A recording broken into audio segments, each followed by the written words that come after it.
नमस्कार, national time देखने वालों का एक बार फिर स्वागत है। आज हमारे साथ मौजूद हैं प्रोटेक्स ब्लॉक से Mandeep Singh Duggal ji, who is a managing director for Protex block. अगर प्रोटेक्स ब्लॉक या मनदीप सिंह दुग्गल एक ही नाम शहर में जानता है, पहले तो मनदीप जी बहुत बहुत स्वागत है। नमस्कार। नमस्कार जी। कैसे हैं आप आज? सब शुक्र है जी। ओके, तो मनदीप जी हम बात कर रहे थे प्रोटेक्स ब्लॉक मीन्स टैक्स की बात पहले आ जाती है। तो टैक्स जब होता है कि जैसे बैंक में टैक्स लग रहा है, बैंक में पैसा जमा हो रहा है, तो बात निकल के आती है कि रेट ऑफ इंटरेस्ट क्या मिलेगा।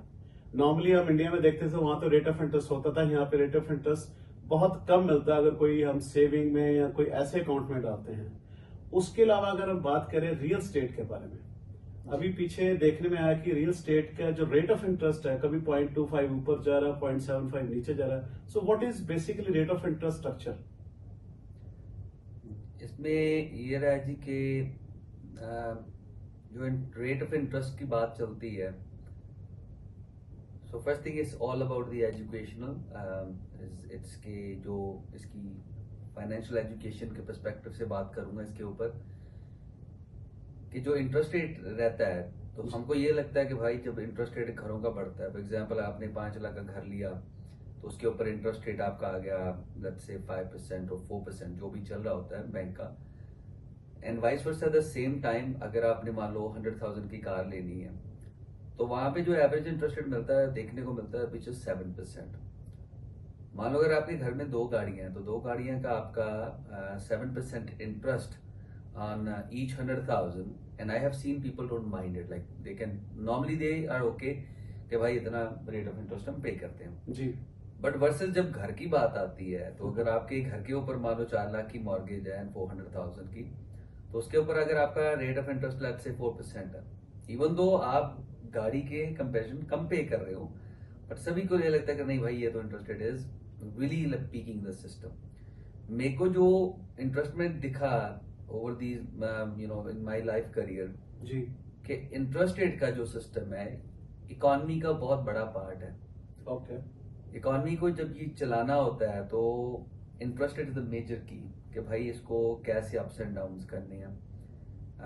जैसे कि कोविड आया तो कोविड के दौरान सप्लाई बहुत लो चल रही थी, परचेजिंग सप्लाई जो भी, चाहे आप गाड़ी ले लो, रुक सी गई थी दुनिया, कह सकते हैं। या if you remember toilet paper नहीं मिलता यस।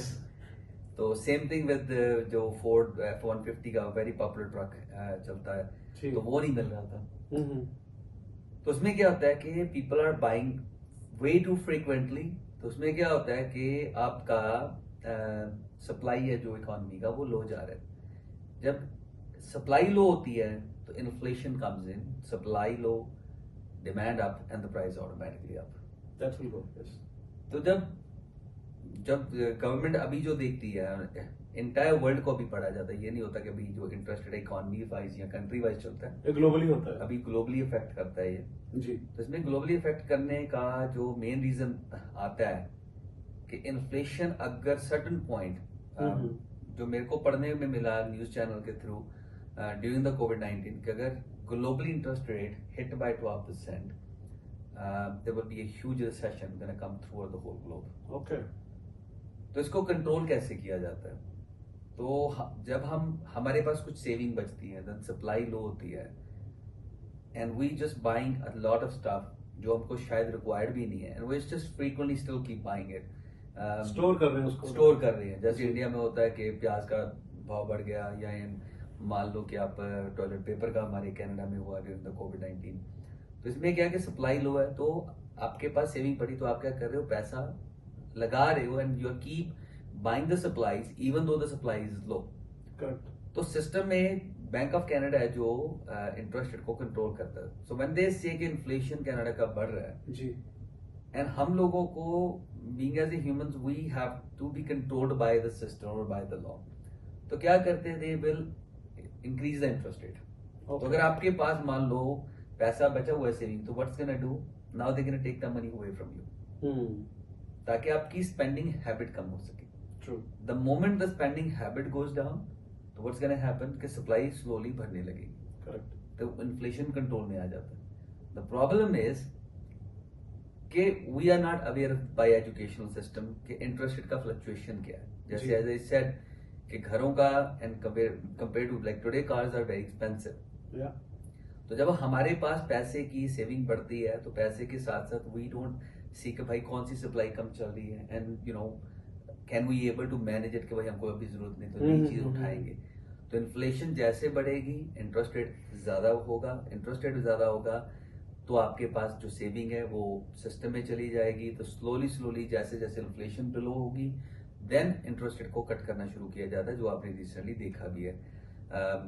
जब पीछे चल रहा था, आज अगर आप देखोगे तो globally it's I believe somewhere about maybe 5 or 4% and inflation is now below 4। तो इन्फ्लेशन को साथ में आप पढ़ के देखो, अगर रेगुलर सिस्टम में देखा जाए तो जो इन्फ्लेशन होती है normally stage between 3 and 4%। Okay. अगर आपको 4% इंटरेस्ट रेट पे पैसा मिलता है बैंक से घर की मॉर्गेज के लिए, जी जी। अगर इन्फ्लेशन 4% है तो technically we are not losing money okay. Because interest rate 4% पे है। तो मान लो अगर आपके बैंक में 100,000 पड़ा जी। एंड आपने उसको इन्वेस्ट नहीं किया, so what that 100,000 is gonna lose the value of 4% by end of the anyway. तो चाहे आपके पास इंटरेस्ट हो, अगर आपके पास इंटरेस्ट के ऊपर पैसा है तो उसके इन्फ्लेशन का नंबर सेम है, you are actually not losing money. Okay. Versus अगर आप 5% पैसा पे कर रहे हो इंटरेस्ट के ऊपर, 4% इन्फ्लेशन रेट है, Then you're paying you are 1%. Losing 1%। Yeah.